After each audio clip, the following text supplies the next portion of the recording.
আজি বনাবলৈ লৈছোঁ দহি বৰা। ইয়াৰ বাবে মগু আৰু মাটি দাইলখিনি তিয়াই থৈছিলোঁ, তাতে জলকীয়া আৰু আদা অকণমান হিং দি গ্ৰাইণ্ড কৰি লৈছোঁ।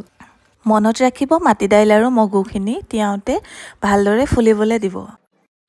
অকণমান পানী দি দিব, বেছি পানী নিদিব খালি, আৰু পেষ্টটো মানে অকণমান খহটা নিচিনা হওঁতে ৰাখি দিব।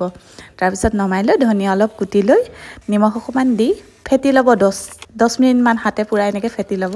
তেতিয়া মানে কেকৰ ক্ৰীমটো যেনেকৈ ছফ্ট হয় তেনেকুৱা অলপ হৈ যায়। 10 মিনিট ৰাখি থৈ ঢাকি আকৌ হাতে এনেকৈ ফেটি ল'ব।